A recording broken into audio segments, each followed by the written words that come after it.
बिस्मिल्लाहिर्रहमानिर्रहीम। वेलकम है आपका शमोस किचन व्लॉग में। अस्सलामु अलैकुम वरहमतुल्लाहि वबरकातुहू।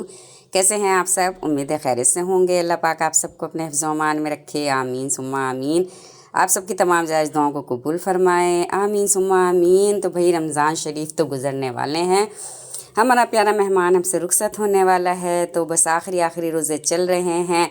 आज है 28वां रोज़ा और बस शायद कल और या परसों उसके बाद चांद रात हो जाएगी तो फिर भाई ईद आ जाएगी। और पता ही नहीं चला कि रमज़ान कैसे गुज़र गए। और बहुत ही ज़बरदस्त से रोज़े माशाल्लाह गुज़रे हैं। और ये बन रही थी आज सहरी के लिए तैयारी होती, तो झटपट से सहरी की तैयारियाँ होती थी और फिर इफ्तार की तैयारी होती थी। तो क्या ही मज़ा आ रहा था, क्या ही रौनकें हो रही थी। तो ये अचार गोश्त बन रहा है सहरी के लिए, तो थोड़ा थोड़ा सा बनता था।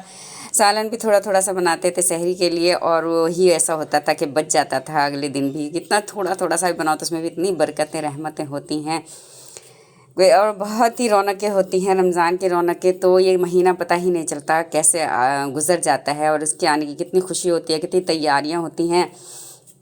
रमज़ान की तैयारियां कर रहे होते हैं, कितने सब बहुत ही खुशी हो रही होती है कि रमज़ान शरीफ आ रहे हैं, रमज़ान शरीफ आ रहे हैं। और रमज़ान आता है और पता ही नहीं चलता कि कैसे बस वो जल्दी जल्दी से रोज़े गुज़र गए। और बहुत ही अच्छा ठंडा रमज़ान इस बार गुज़रा है, बहुत ही ज़बरदस्त से रोज़े माशाल्लाह। पता ही नहीं चला कि कब रोज़ा हो गया, पता ही नहीं चलता था कि बस इफ्तारी का टाइम हो जाता था। और बस इस तरह से ये आखिरी 1-2 रोज़े और रह गए हैं।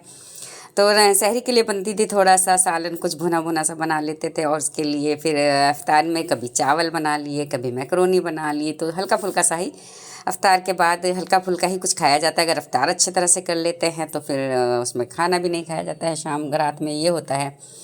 तो ये देखें बड़ा ज़बरदस्त अचार गोश्त बन गया। तो बस थोड़ा सा ही बनाया था, तकरीबन 1-1.5 पाव के करीब चिकन था, उसका मैंने जल्दी जल्दी से बना लिया था। और ये बन रही थी, अब भाई हो रही थी तैयारी इफ्तार की तैयारी। तो इफ्तार में क्या बन रही थी, आज बच्चों ने कहा था मैकरोनी बनाए, टिक्का मैकरोनी बन रही, टिक्का मैकरोनी बन रही थी। तो ये मैरिनेट करके चिकन रख दिया था, उसको अच्छा सा डन कर लिया था। उसके बाद इसमें एक कोयला बुझा लिया और उसको कर दिया अपनी सब्जियों में शामिल। तो ज़्यादातर जो है मैं फ्राई करके रख लेती हूँ ये सब वेजिटेबल, तो उनके अंदर मैंने शामिल कर दिया, कुछ सॉसेज शामिल कर दी और बन रही थी ज़बरदस्त सी टिक्का मैकरोनी। आप सभी जानते हैं कि रमज़ान में तो बस झटपट से फटफट से काम हो रहा होता है। सबसे ज़्यादा गैस का मसला होता है हमारे यहाँ। तो कराची में गैस का मसला ये होता है कि शाम को 3-4 बजे तक गैस आती है, 3-3:30 बजे तक। उसके बाद झटपट से फटफट से काम में लगना पड़ता है। तो जल्दी जल्दी से इफ्तार की तैयारी होती हैं। फिर सहरी में भी 3-3:30 बजे तक गैस आती है और उसके बाद सुबह 8-9 बजे तक फिर से गैस बिल्कुल ख़त्म हो जाती है। तो उसके बाद बिल्कुल भी गैस नहीं होती है। तो यही मसला था, बस गैस की वजह से ना झटपट से करना पड़ता है। और जब बिल्कुल पकोड़े तलने का टाइम होता था तो गैस बिल्कुल ही कम हो जाती थी। तो इस तरह से देखें झटपट से बन गई थी हमारी मज़ेदार सी मैकरोनी। और भाई शकीना जी बना रही थी क्रीम फ्रूट चाट बना रही थी, बड़ी ज़बरदस्ती। तो रोज़ाना ही कुछ होता था, कभी फ्रूट चाट बन गई, कभी फ्रूट चाट तो रोज़ ही बनती थी, लेकिन कभी क्रीम वाली कभी कभी बनाती हैं। तो इस तरह से फ्रूट चाट रोज़ाना बन जाते, पकोड़े रोज़ाना बन जाते हैं। लेकिन चने वगैरह जो होते हैं और दही बड़े वगैरह हमारे यहाँ बहुत कम खाए जाते हैं, तो वो बहुत ही कम बनते थे। कभी कभी बनाए हमने, ज़्यादा नहीं बनाए। लेकिन पकोड़े ये था कि वो रोज़ ही बनते थे। तो इस तरह से ये हमारी सहरी और इफ्तार की मैं आपको दिखा रही थी रूटीन के झटपट से फटफट से। और ये लास्ट के रोज़े चल रहे हैं तो उनमें से कुछ ऐसा होता है कि इफ्तार में भी ज़्यादा नहीं खाया जाता है, जो भी कुछ बनाए तो वो भी बच जाता है। बहुत कम इफ्तार होता है, बहुत कम ही सहरी। आखिरी के दिनों ये होते हैं कि बहुत ही कम, सहरी में भी बहुत कम खाया जाता है, इफ्तार में भी बहुत ही कम खाया जाता है। तो और गर्मी भी अब शुरू हो गई है तो पानी का, शरबत का ज़्यादा वो रहता है कि बस शरबत पी लें, पानी पी लें बस। इफ्तार में यही सब होता है।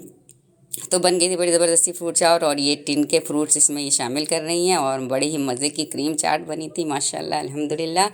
और इधर बना रही थी फ़ातिमा जी पकोड़े। तो दोनों बहनें मिलकर बनाती हैं इफ्तारी, तो जो उनको पसंद होता है, कभी कुछ बनाते हैं कभी कुछ बनाती हैं। बस बहुत ही कम मुझे रेसिपी बनाने का मौका मिला है, बहुत कम रेसिपी मैं अपलोड कर सकी हूँ। रमज़ान शरीफ में एक दिन छोड़कर एक दिन अपलोड की थी मैंने रेसिपी, लेकिन वो पता है कि जल्दी जल्दी काम हो रहा होता है तो उसमें बस वो बनाने का टाइम नहीं मिलता, वीडियो शूट करने का टाइम नहीं मिलता, तो बन गए थे पकोड़े माशाल्लाह ज़बरदस्त से।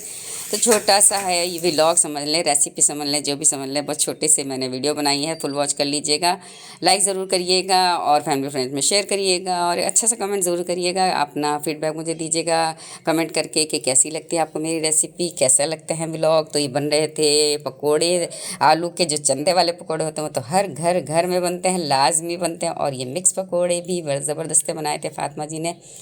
तो ज़रूर बताइएगा कैसी लगी आपको रेसिपी, कैसा लगा व्लॉग। तो अब आपसे इजाज़त चाहती हूँ, मुझे याद रखिएगा दुआओं में, मैं भी आप सबको दुआओं में याद रखती हूँ। अल्लाह हाफिज़।